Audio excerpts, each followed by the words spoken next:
नमस्कार जी, मेरा नाम अनिल जायसवाल है और एक एनजीओ है जिसका नाम है नया सवेरा फाउंडेशन, वहाँ से मैं आया हूँ। आपकी एनजीओ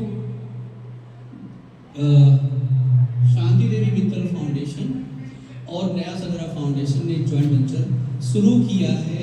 आगे जितनी भी इंडस्ट्री होंगी, ऑफिस होंगे, स्कूल होगा, जहाँ जहाँ तक हमारा कॉन्टैक्ट पहुँच पाएगा या जो हमें बुलाएंगे वहाँ पर हम एक ट्रेनिंग सेशन अटेंड करने वाले हैं, कंडक्ट करने वाले हैं।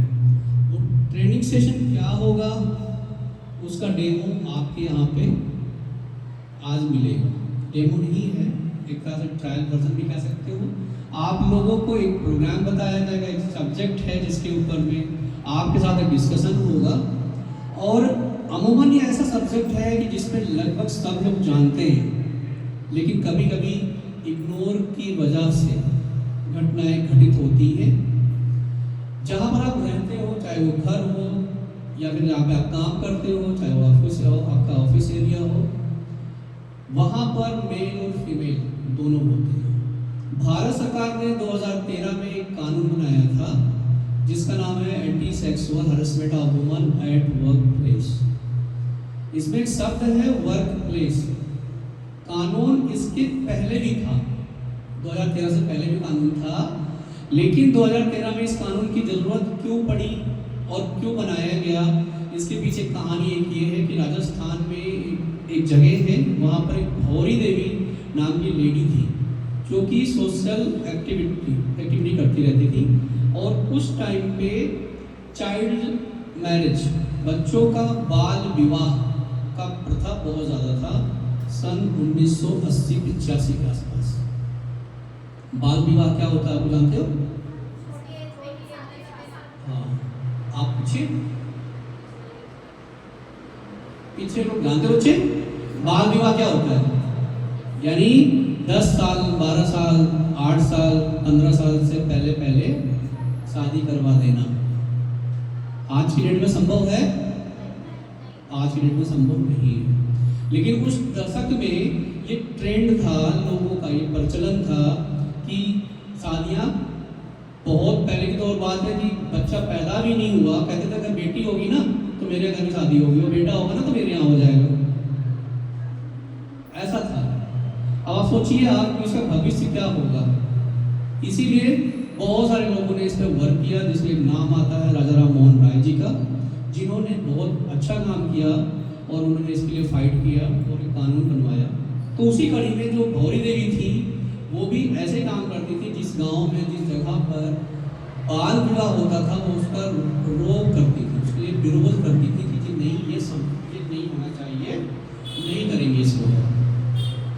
उनके ही गांव में एक, जिसे कहते हैं धनाढ़ परिवार, तो धन से भी और बल से भी ज़्यादा तेज था, उन्होंने अपने यहाँ पे शादी करी, अरेंज किया बाल विवाह का, और उन्होंने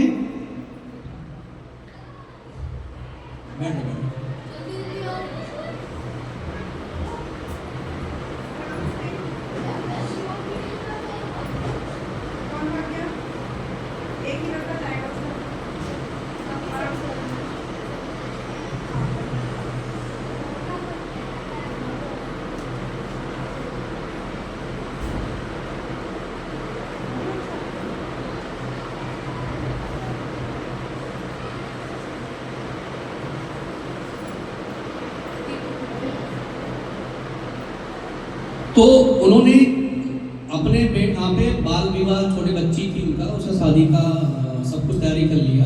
तो भौरी देवी ने क्या करा कि उसकी पुलिस कंप्लेन कर दी। पुलिस जब कंप्लेन करी तो उनकी बच्चे की वो शादी रुक गई।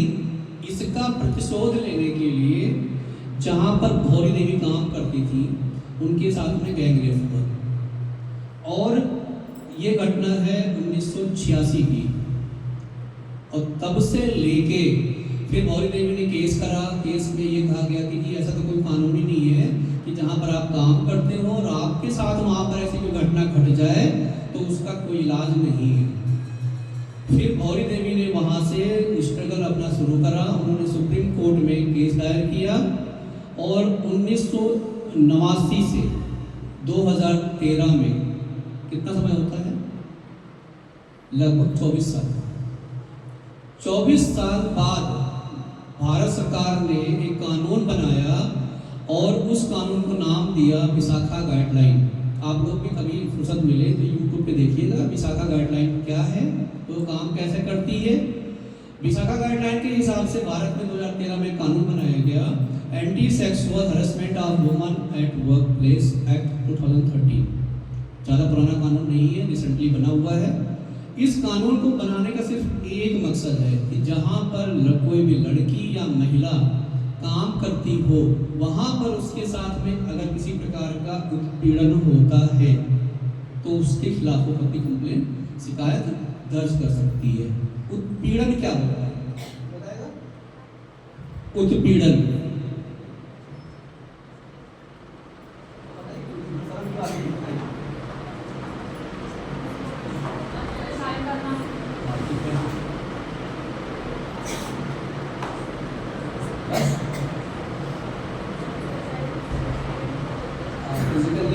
मेंटली टॉर्चर करना। हमारे लिए 2 ही 4 शब्द होते हैं, लेकिन एक्चुअल में इसके अंदर में थोड़ा सा पेश कम